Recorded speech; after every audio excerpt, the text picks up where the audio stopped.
He didn't call her his daughter-in-law, he didn't even call her Jenny. In a private family meeting, Sumit's father, Anil Singh, allegedly said the quiet part out loud. She is not a wife, she is a reverse mortgage. She is the American retirement plan. In that single sentence, everything flipped. What millions of fans believed was a bizarre but touching love story between an older American woman and a younger Indian man might have been something far more calculated, allegedly orchestrated, and fully weaponized through emotions, cultural tension, and legal loopholes. Welcome to Sister Wives Daily. I'm Sarah, and today we're pulling back the entire curtain. If you think 90 Day Fiancé is even half real, if you cried when Jenny stood up to Sumit's family, or rooted for them to finally get married, then you need to hear this. Subscribe to Sister Wives Daily for non-stop receipts and tell me in the comments, was there ever love here, or was it always a transaction waiting to be finalized? To start, let's rewind. Remember the pitch-perfect love story scripted for reality TV? Jenny Slatten meets a handsome young Indian man online, falls in love, and risks everything, her home, her savings, her relationships, for one last shot at fairy tale romance.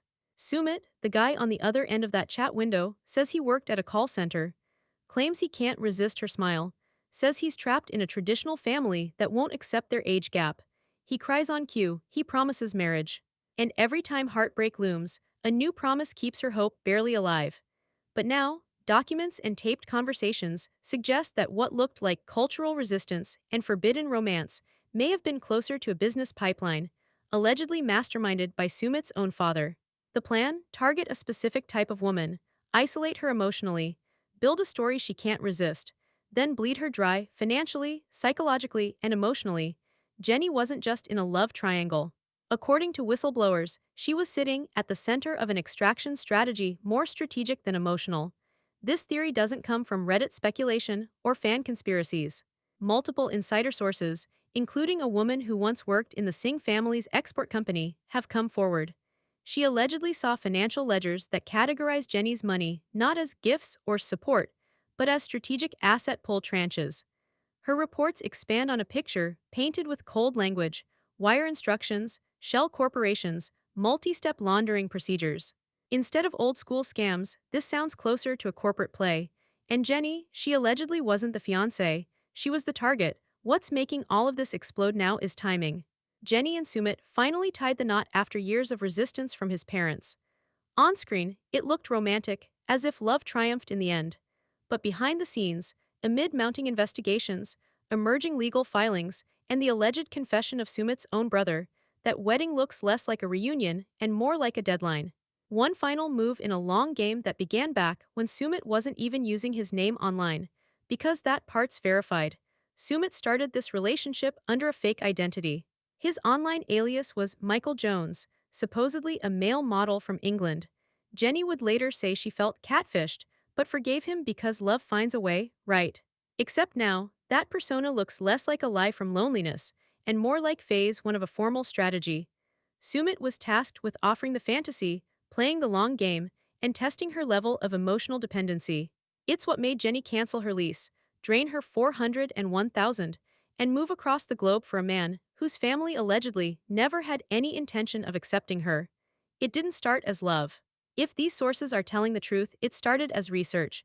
We'll get into the profiles they were looking for: American, preferably retired, financially stable, with no children or only estranged family. Someone already rooted in loneliness, but hungry for meaning. On the surface, Jenny fit like a glove.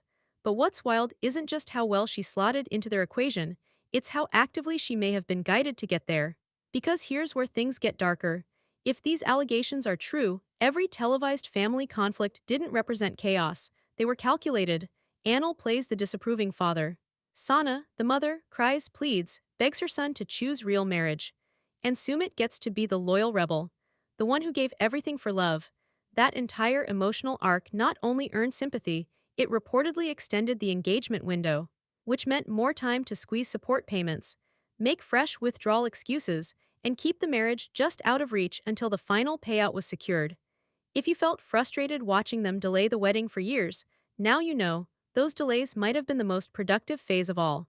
Court filings connected to this case allege that over $200,000 may have been funneled from Jenny to a chain of shell corporations operated by or indirectly linked to the Singh family. The names on the accounts include companies the family never listed on their tax reports. If the pending documents are verified, this would stretch across both Indian and American jurisdictions, opening them up to international wire fraud and elder financial abuse charges, charges that carry serious jail time. But none of this exploded until one mistake was made. A single bookkeeping error exposed it all. One detail left on an office computer by someone who never imagined he'd get caught. That's where the messy, painful, and frankly shocking receipts begin. Because these aren't social clues or Instagram rants. These are allegedly real emails. A quick glimpse at account transfer notes that don't describe Jenny as a wife, fiancé, or family, but as Asset JSL-1. You've seen the happy tears on the show. You've watched Jenny cry, beg, stand her ground, and cling to the hope that love could beat tradition. But was it tradition she was up against, or decades of intergenerational greed, wrapped in just enough romance to make her drop her guard? If you thought the emotional whiplash on reality TV was just production manipulation, wait till you hear how it may have mirrored psychological manipulation behind the scenes. Because there's a voice recording, it exists. And once you hear the tone of Anil Singh's voice, the cold calculation in what he allegedly said to his sons before a wire transfer came in, your entire view of 90-Day Fiancé's most unusual couple might never recover. This wasn't a misunderstanding. This wasn't a culture clash, this was structure. And the moment money stopped flowing, that structure started to collapse. Let's rewind to what we saw, because on TV, it was a love story. A messy, over-the-top, can't look away, maybe they are soulmates kind of love story. Jenny leaves everything in America. She travels to India for a man she met online. He finally reveals he's not actually Michael from London, but Sumit from Delhi. She cries, he cries, they make up, and then begins the roller coaster. The secret marriage, the looming divorce, the explosive confrontations with his parents, the endless back and forth about marriage. The whole thing felt so bizarre it had to be real, right? That's where 90-Day Fiancé gets you. The emotions feel raw. The editing adds music and tension. There's shaky cam confessionals and rooftop fighting and crotchety uncles judging the age gap with gasps. But when you peel away production, when you take that shiny TLC packaging off the product, what's underneath starts to look carefully staged. Not by editors. Allegedly by the family. Let's start with that first lie. The fake identity. A guy in his 30s, pretending to be a British male model, flirts with a woman in her 60s, online for months. That's not standard courtship. That's targeted engagement. And Jenny didn't just forgive him. She let him soften the blow by slowly introducing the truth. That process, the reveal and rebuild, created a massive trust leap. An emotional investment, the kind that doesn't reset to zero, even after deception. Forgiving Sumit cemented a bond. But in hindsight, forgiving him also made her more vulnerable. Once she gave him the benefit of the doubt, he allegedly never had to earn her full trust again. Now bring in the family. Remember Sana Singh clinging to Sumit's arm, hyperventilating that her son had betrayed her for an oldie. Remember Anil's sudden rush to demand Sumit move back home or be disowned. Viewers took it as genuine cultural resistance. A traditional family, blindsided by a shocking relationship. But here's what whistleblower Anjali claimed. None of that was spontaneous. Every visit, every outburst was timed around financial needs. Family resistance supposedly created both sympathy and delay.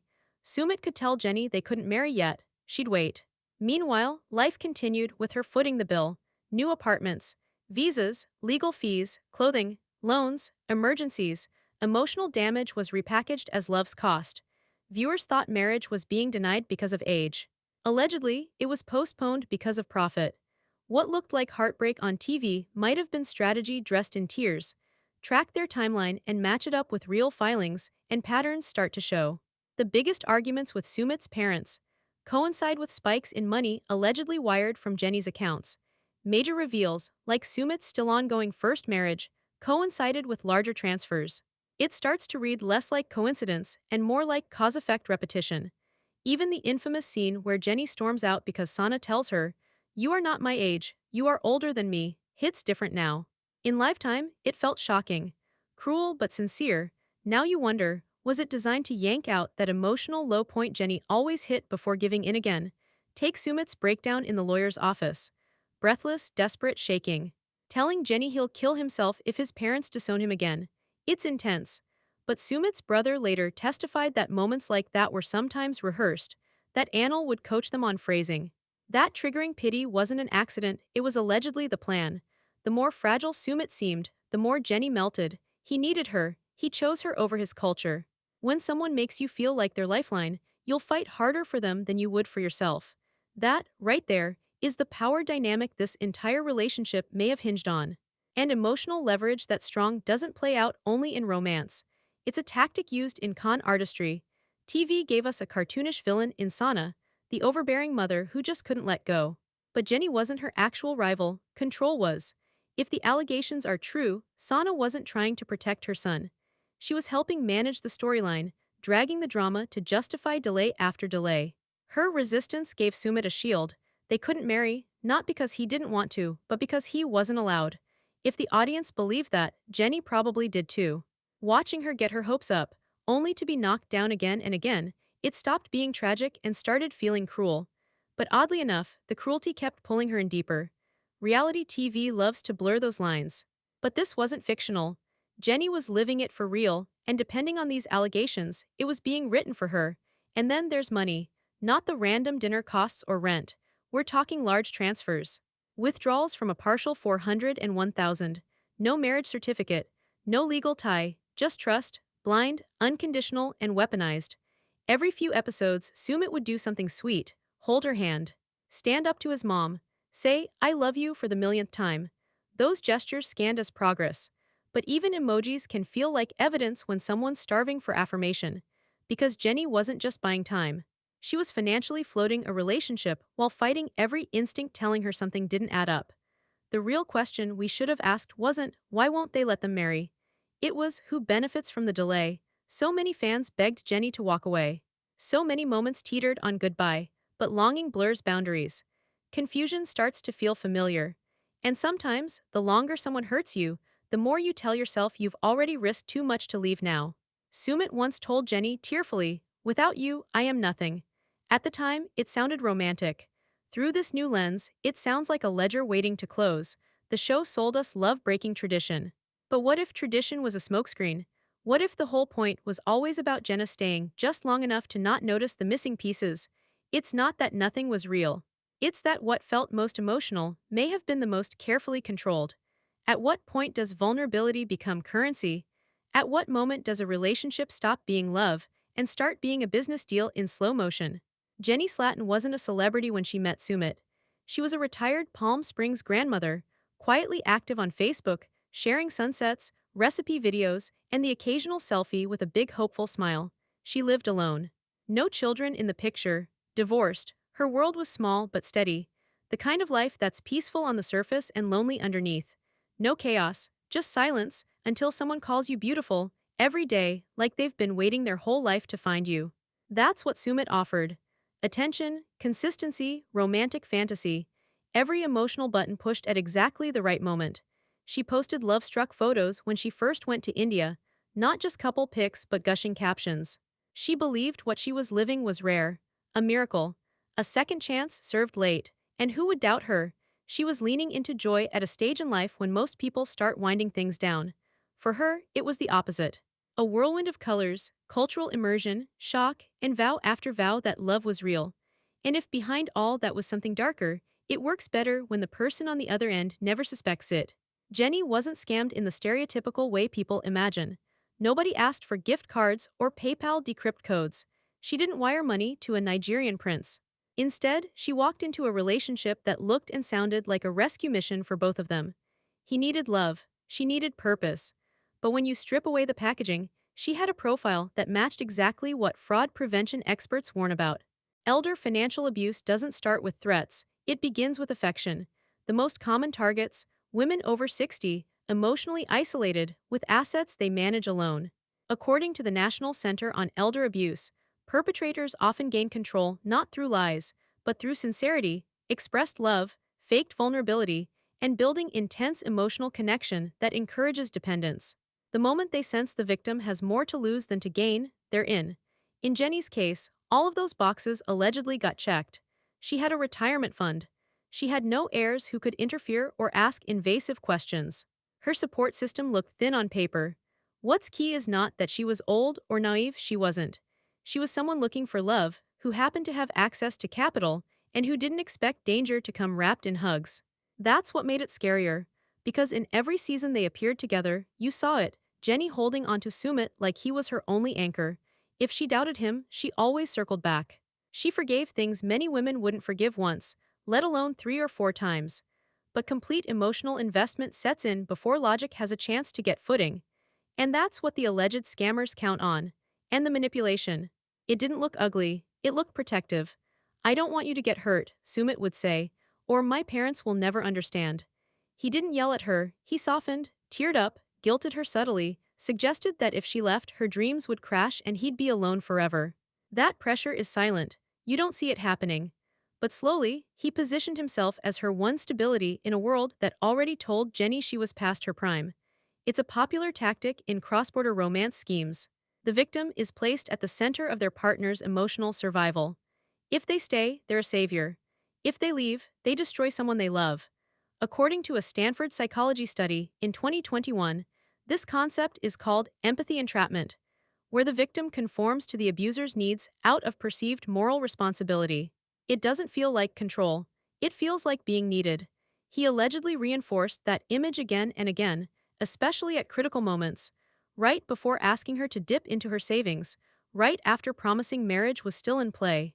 When Jenny sat on the couch in front of TLC cameras and wiped her tears, most of the world saw an older woman blinded by love. Some mocked, others envied her passion.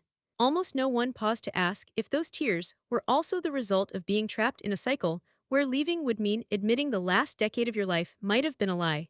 That's the terrifying power of romantic fraud. It doesn't just steal money, it erases self-trust. And what made Jenny more susceptible wasn't age. It was sincerity. She wasn't jaded. That made her human. It also made her, allegedly, a perfect asset. Reports claim Anil Singh told his sons to seek out a target who had 4 key traits: American, older than 60, estranged from local family, and financially stable without legal entanglements. Jenny fit all of them. The age was embraced, the loneliness was nurtured, the financial questions were answered through charm. She was emotionally profiled before she was emotionally engaged, allegedly offered the perfect fantasy in exchange for the keys to her future.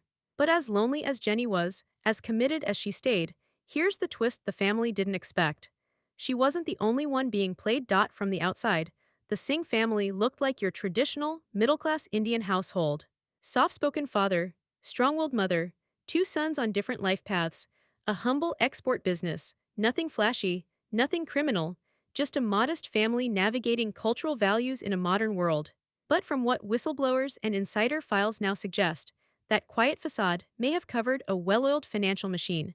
One built not just to support the family, but allegedly to exploit foreign emotional vulnerability as a revenue stream. At the head of it all was Anil Singh. Publicly, a concerned, old-fashioned father worried about his son's controversial overseas relationship. Privately, he was more like a corporate architect, designing a framework that could convert romantic connections into sustained income. Multiple sources from the family's export business claimed he ran internal meetings like strategy briefings. He wasn't micromanaging textiles. He was reviewing target profiles, monitoring cash flow from personal bank accounts in the US, and rerouting large transfers through controlled entities with paper trails thin enough to confuse outsiders. He didn't act alone. His wife Sana Singh played a different but equally critical role. Remember her on the show, pleading with Sumit not to marry Jenny, sobbing about shame, pleading for tradition, threatening disownment. If the files are accurate, those public outbursts made her the perfect emotional enforcer. She created chaos with credibility. Crying wasn't dysfunction, it was useful.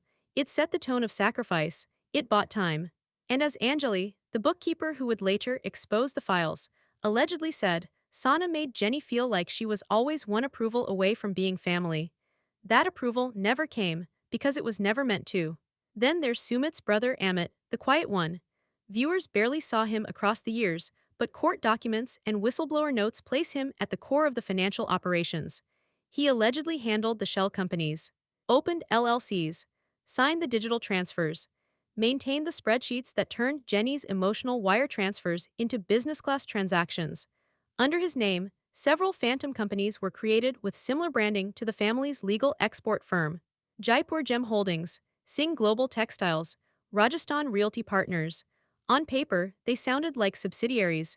In practice, they moved money like ghost ships slipping through compliance. Financially, here's how it allegedly worked. Jenny sends a wire transfer. Let's say $15,000 for a new apartment. But the money doesn't go to Sumit's personal account. It lands in a company that sounds vaguely real, Delhi Gateway Solutions LLC. That LLC invoices another Singh-controlled business under the appearance of a supply chain transaction. Maybe shipping, handicrafts, or textile components. No actual shipment occurs. But a third bank account receives it as a payment for services rendered. That account, linked to Annal's offshore entity, marks it as legitimate business income. Now the money's clean, layered, claimed as company earnings. It can be used for anything, and if questioned, it's just a client paying for a contract. It's the kind of operation you don't expect from a TV family. But burnout accountants and former insiders say it doesn't look sloppy. It looks practiced. Sumit in this setup wasn't just a son choosing love, he was the relationship manager, the asset handler. His role was to maintain loyalty, keep Jenny feeling seen, loved, fought for. Enough to make the delays seem like obstacles, not rejection. Enough to keep her banking from the States and not asking too many legal questions. He was the one in front of the cameras, promising proposals while allegedly counting on postponements. It's why so many fans now looking back feel uneasy. Because so many of his gestures followed a pattern. The fights came before the financing. The apologies came before reconciliation and the next request. On the surface, it was chaotic love. From the inside, it reads more like a conversion funnel, each crisis driving Jenny deeper into emotional and financial commitment. Are we saying all of this was absolutely proven? Not yet. But from a risk versus coincidence standpoint, it stretches belief to think that 5 separate corporate entities registered to the Singh family's addresses, entities that allegedly processed over 6 figures in undisclosed transfers, are all just unrelated accidents. Especially when none of this was public until a low-level bookkeeper stumbled into the Jenny file. Because here's the kicker. All of this might have kept humming quietly if not for the one flaw in Annal's strategy: overconfidence. He relied on discretion too many times and trusted the wrong person with access to everything. Anjali didn't come looking for drama, she just wanted her job. A quiet position with a stable family-run business that had been trusted in her circle for years. The Singhs had a good reputation among local exporters. Conservative, private, polite, Anil Singh carried himself like a man with rules. He didn't drink, he dressed modestly, he spoke with control. But underneath that restraint was something else. Something that, over time, became impossible to unsee.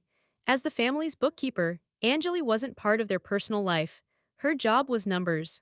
Filing taxes, balancing expenses, processing inventory invoices.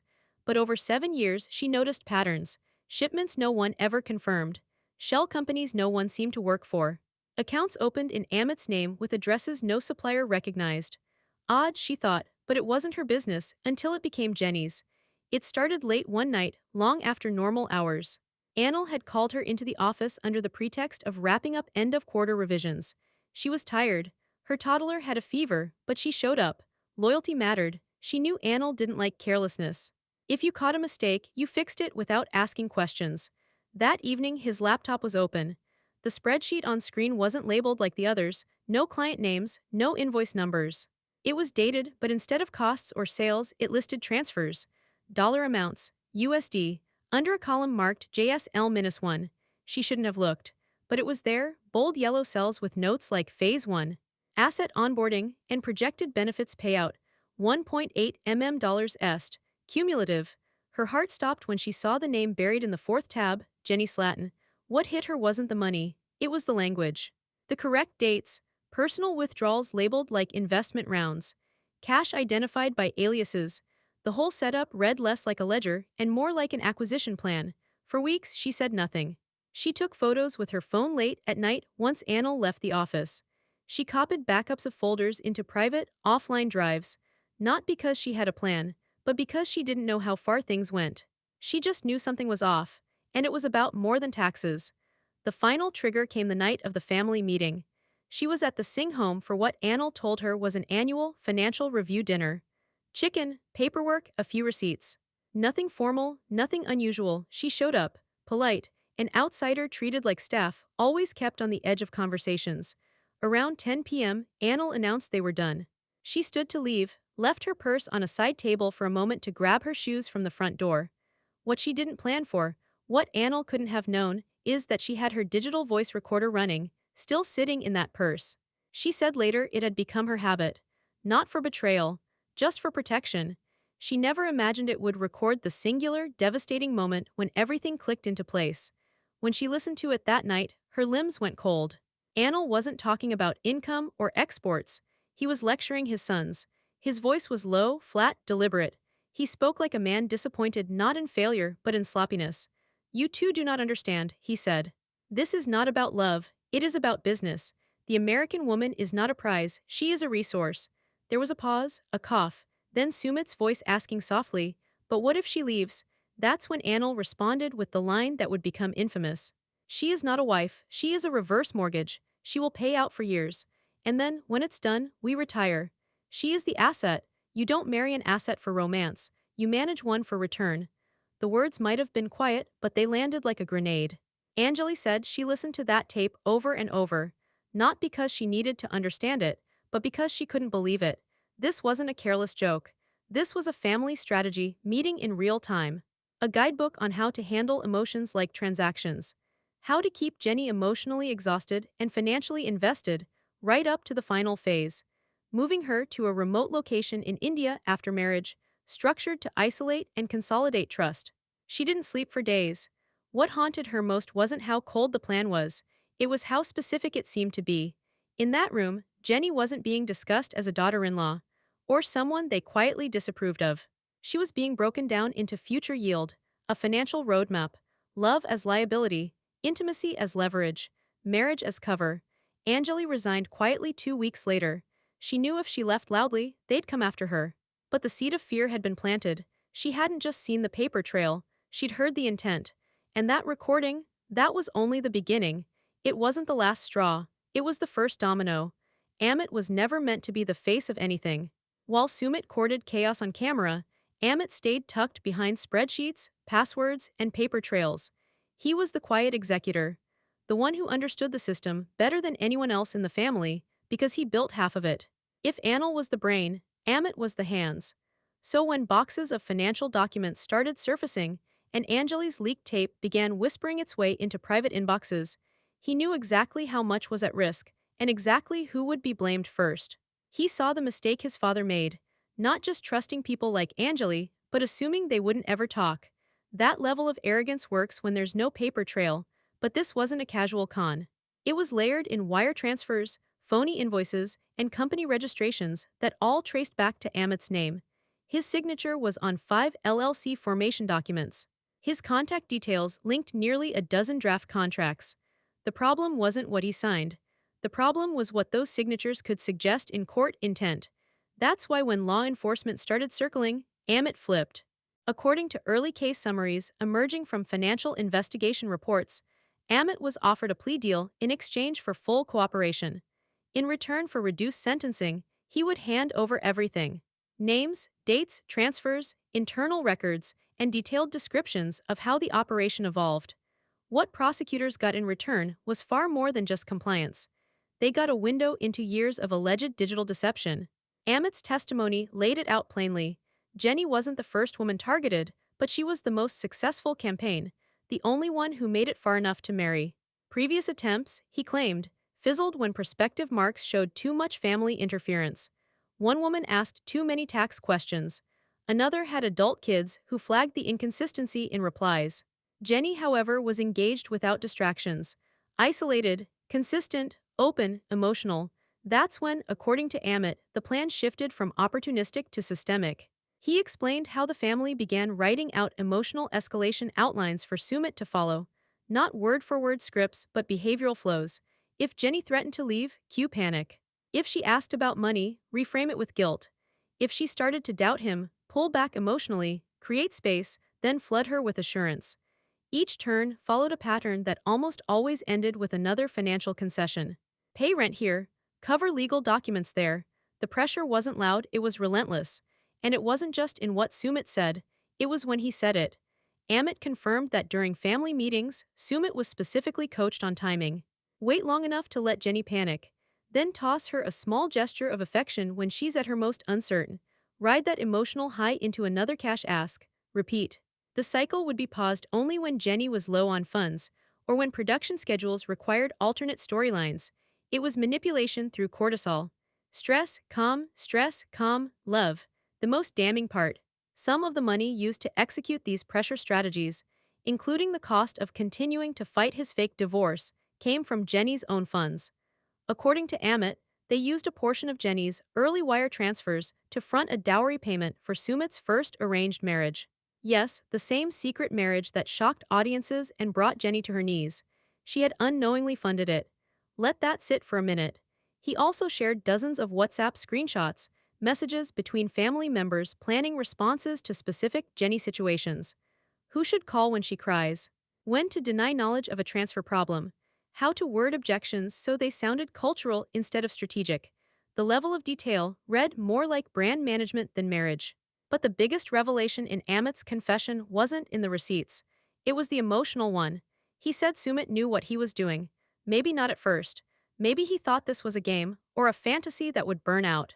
But over time, Amit claimed Sumit bought in. He grew comfortable with the control. He liked the way Jenny looked at him, as if he was her whole world. He learned to use that. He stopped needing scripts. He became fluent in emotional debt. And when production crews filmed him crying, those weren't always lies. They were half-truths twisted tight, guilt layered with survival instinct. Was Sumit a puppet in his father's plan? Or had he become a co-author of the lie? Amit's decision to flip wasn't driven by morality, it was driven by survival. He saw how fast things were moving. The audio, the files. Anjali's quiet warnings had turned into legal inquiries. He said he knew if he didn't talk, he'd take the fall. But his betrayal wasn't just of his father, it was of his own brother. Because now, for the first time, agencies in both India and the US had a cohesive, tech-backed narrative. Not speculation, a confession, one backed by data, timelines, and nerves. It made for great TV, but behind the scenes, international law agencies were quietly gathering every receipt. When Jenny first sent money to India, it wasn't part of a deal, it was a gesture. A sign that she believed Sumit, trusted him, wanted to show support while he was fighting for their love. She thought she was helping build a life together. But now that those payments are being reclassified by authorities as possible financial abuse, the question isn't whether Jenny was generous, it's whether she was far more exploited than anyone realized.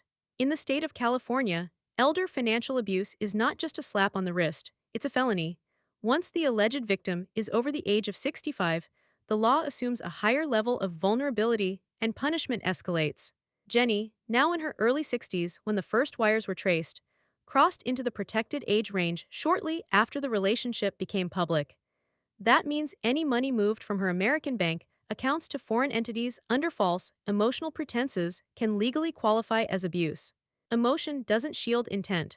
If the manipulation created real financial loss, and if that loss was provably coordinated, charges can be brought with severe sentencing guidelines. Prosecutors don't need a confession about love. They need clear intent to deceive with financial gain. Anjali's digital ledger entries. Amit's sworn affidavit. The audio clip where Anil calls Jenny the American retirement plan. Together, those three pieces don't just form a compelling media story, they form an admissible pattern. It looks like targeted grooming, psychological pressure, and eventual wire fraud. Each transfer from Jenny becomes its own count. Every one allegedly disguised within shell companies inflates the case tenfold. The civil suit is already filed. Jenny is seeking full repayment of her funds, damages for emotional distress, plus restitution for what she's lost in U.S. benefits due to early withdrawal, all compounded by a claim of financial abuse. Represented by Global Asset Recovery and Investigations, a firm known for tracking hidden wealth across borders, she isn't just making noise. She's making legal history in reality TV record-keeping. And this isn't just her word against theirs. Her legal team reportedly has forensic analyses on file, metadata tracing login IPs to Singh family property addresses, bank statement rhythms that line up with listed relationship milestones. If matched in court, these patterns alone could shift the entire narrative from personal misunderstanding to criminal strategy.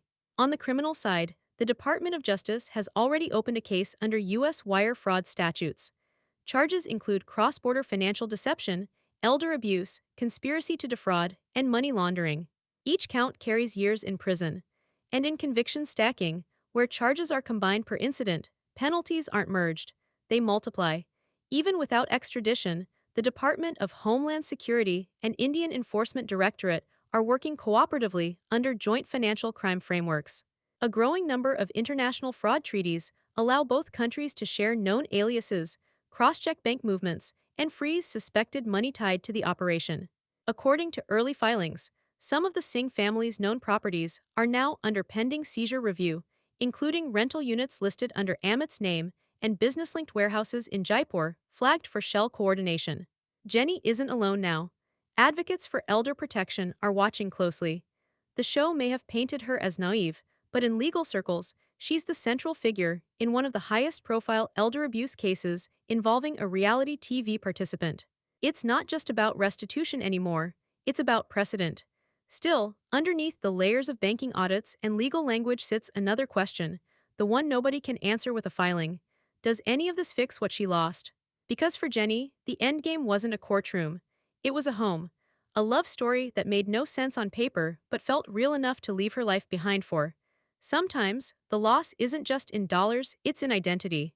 She bet everything on a future that, according to evidence, may have been written by people who never saw her as a person in the first place. What happens to someone who lived inside a fantasy while others saw a spreadsheet? What punishment makes that memory right? So yes, Anil could face 20 years, maybe more if international fraud laws fully apply. Amit's deal saved him some prison time, but not his reputation. Sana's direct involvement, even if limited to emotional manipulation, could still lead to criminal negligence or civil liability. And Sumit, the man with the teary eyes and endless excuses, may have to answer to both federal investigators and the woman who trusted him most. The case is massive, still growing, and the final fallout hasn't even landed.